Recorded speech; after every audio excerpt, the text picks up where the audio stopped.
Hey everyone, welcome to Reddit Readout. Today we are checking out Rules Horror. Story 1. Preventing a security breach.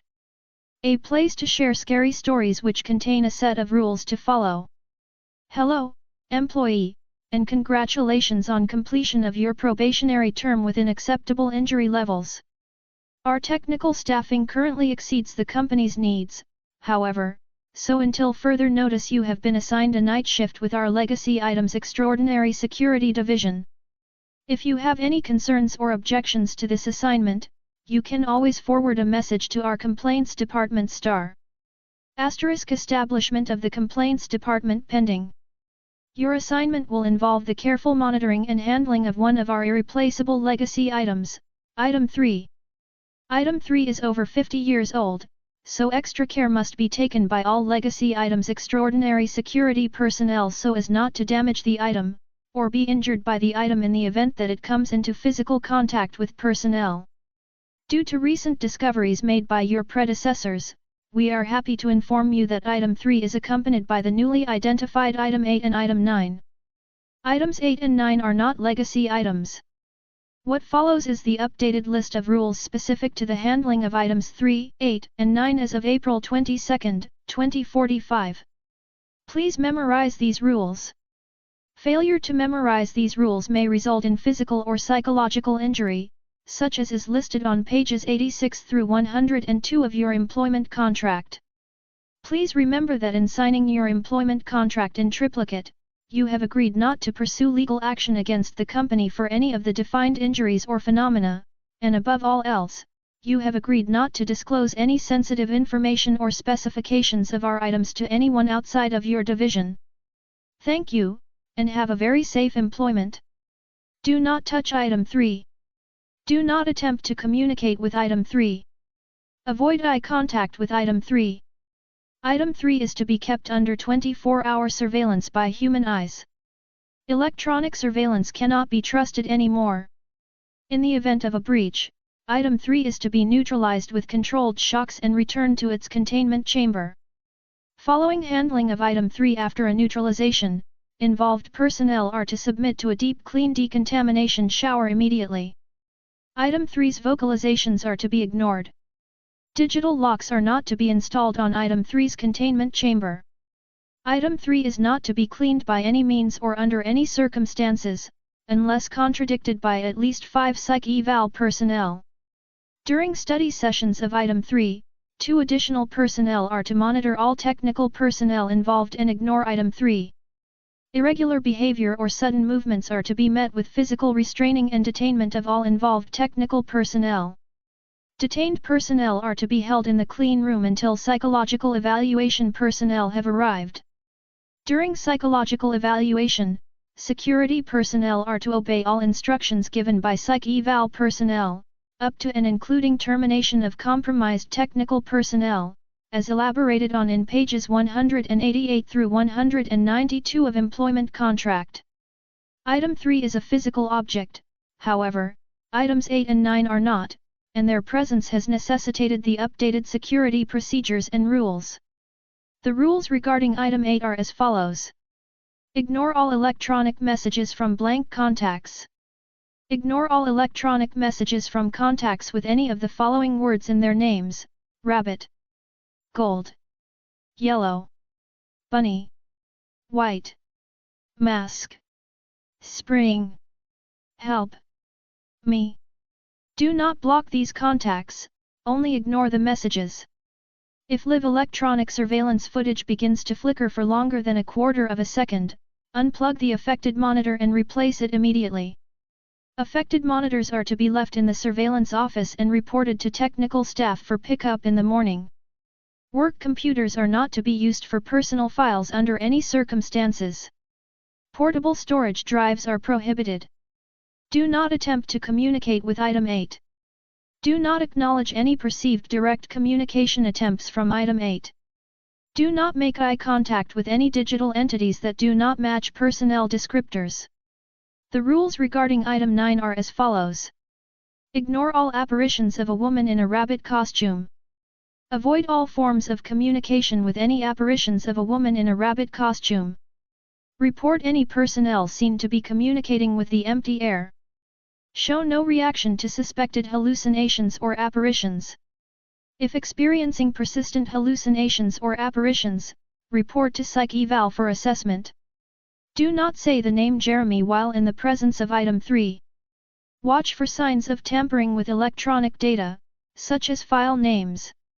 And remember to smile. Story 2. Rules for surviving the winter solstice. A place to share scary stories which contain a set of rules to follow. In just 2 weeks, on December 21, 2023, the Northern Hemisphere will be experiencing the winter solstice. This is the day of the year when daylight is at its shortest and darkness is at its longest. This causes the boundaries between the world of humankind and that of the supernatural to be at their weakest. As you can guess, this is a crucial time for otherworldly and supernatural occurrences. These can range from spirits of good bringing blessings to demons and creatures of evil only seeking to harm or curse you.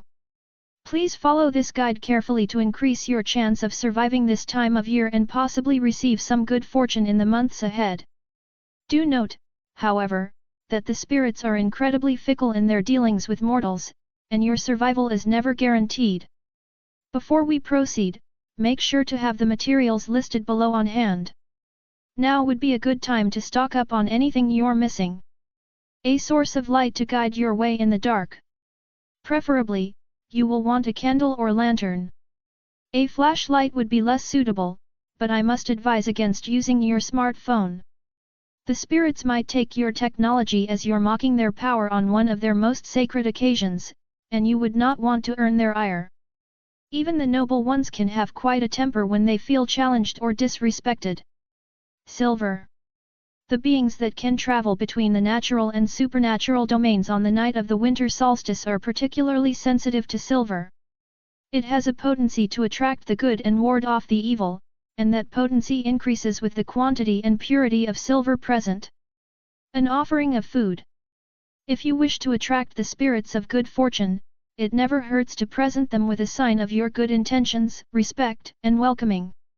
Ideally, this offering should be homemade and fresh. It doesn't have to be large, though. A bowl of soup or some warm bread is sufficient. A means of drawing blood. This will be crucial to ward off any evil spirits you might attract, not as a weapon, obviously. A decent amount of dirt, grass, rocks, and other outdoor debris. This is essential to performing the summoning ritual. Displays of the colors gold, green, red, and white. These colors represent the season of winter and the coming spring.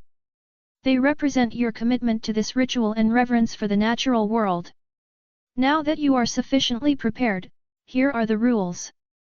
It is best to start this ceremony just as the sun is setting. Your setting does not really matter, but you are more likely to succeed the closer you are to nature. If you live in a large city, this might mean driving miles out of the city limits. Of course, it could just be as simple as camping in your backyard. Using the dirt, rocks, leaves, and twigs, create a circle around yourself. It should be large enough that you can sit in its approximate center. Prepare your food offering by placing in front of you in the circle. Sit in the center of your circle and prepare your food offering, light source, and protective silver. If you've brought a candle with you, it will provide the added bonus of warming you for what is to come. Close your eyes and sit perfectly still while repeatedly chanting the words Mother Earth and Winter Spirits, I offer myself before you on your holiest of nights. I welcome the good and reject the evil. The amount of time you will need to do this can range from less than a minute to a couple of hours, depending on how worthy the spirits deem you to be. No matter what, you must continue and not leave your position. Halting the ritual would greatly insult the spirits, and that could lead to your banishment from the natural world to avoid between the natural and supernatural. You will never again know and return to your mortal life and will exist forever between the sadness of watching the world and those you love pass away and the pain of every evil the spiritual realm can conceive. Keep your mind focused on the ritual you are performing and your desire to meet with and learn from the winter spirits. Do not let your mind wander from the task set before you, or you risk insulting the supernatural. Eventually, the temperature around you will drop significantly. Regardless of where you are, you will feel a chill that in no way can be natural. If you have earned the sprit's welcome, you will feel inexplicably calm in the midst of the cold. Otherwise, you will have to remain calm and steadfast to prove your devotion. The evil spirits of the winter solstice will not hesitate to seize any weakness they detect, and the pain they will inflict on you will leave your soul suffering in anguish long after your agonizing physical demise. You are free to open your eyes at this point, but it is best to keep your movement to a minimum. If you were to open your eyes at this point, you will notice one of two events: either your food offering is completely or mostly gone, or the silver meant to protect you has been disturbed. The former means the good spirits watching over you have deemed you worthy to learn their secrets. The latter means you have angered the demons of the cold. Hopefully you have enough silver to serve as a protective ward against this evil. If you begin to feel a sense of crippling fear and weakness, you must summon up your courage, draw your weapon, and spill a decent amount of your blood onto the ground, while shouting, "I reject your evil and commit myself to the earth. From it I came and to it I shall return. I am not yours to claim." This should be enough to repel what has come for you. It is best to not think about what awaits you if it isn't. The ritual should conclude no later than midnight on December 22nd. At this point you will either feel a sense of unnatural calm or inexplicable, inescapable terror. If the good spirits of the winter have accepted your devotion, their warmth and light will envelop you in the year to come. You will enjoy their blessings of good fortune and protection. From then until the next winter solstice, things will just seem to go your way. Everything you undertake will prosper, and you will be shielded from all forms of hardship or trial. If the demons of the cold and darkness deem you weak, the year ahead will hold only pain, fear, and strife for you. The winter solstice is a time of great magic and revelation. Do you dare seek what secrets it holds for you? Story 3. Rules for staying overnight at a hospital. A place to share scary stories which contain a set of rules to follow. You just got into an accident, you wake up in the hospital. They tell you that you will stay a few nights and then you will be in your way out. You watch the small old TV in the corner of the room and you introduce yourself to the patients next to you. Then it becomes dark outside, so here are the rules to live another day and make it out of the hospital alive. Listen to your vitals. The constant beeping might be annoying, but it will help you know if they are near. It acts as a radar. The faster it beeps, the closer it is. 1A. If it is a constant beep, then it is in your room and you need to pretend to be asleep. 1B. The vitals should return to what seems normal eventually. If they don't, they know you are there and won't leave until they are convinced you are either asleep or not on that floor, so don't move or make a noise. 2. There is a clock in the room. As the night progresses, they get more hostile and might begin to take the lives of the people in the adjacent hospital beds. 3. If the clock begins to move backwards, then it is probably right. They are trying to mess with your perception of time to make you get up before the sun comes up. 4. Every hour from 12 o'clock you will feel a chill on your spine. If it moves down from your neck, you are relatively safe, but if it goes up to your neck, that is not a chill and something just stroked your back. Remember, it's a hospital. Nurses and doctors may run through the hallways occasionally with a patient.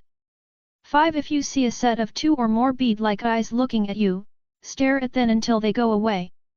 6. Your gut is always right. If you think you are being watched, then you are right. 7. From 2 to 5 o'clock an entity called the patient will be active. It is a patient that has gotten possessed by something that will walk around the hospital. It is blind and can't see. It is guided by pure instinct. So just try to outsmart it. Do the opposite of whatever you think you should do that will confuse it. 8. Never under any circumstances talk to a nurse or doctor until morning. They may occasionally enter your room to see a patient, but don't interact with them. 9. Don't fall asleep and you will either be put in a coma if you're lucky, or you will get taken by one of the entities in the hospital and get a fate worse than death. 10. By morning it is completely safe. Do whatever you want to do, but don't go anywhere that is out of sight from your room, because you might need to run to it in case anything bad happens. That is all. I hope you can get out alive so you can live to pay off your absurd medical bills and don't die from those instead. That's all for today. Please don't forget to like and subscribe.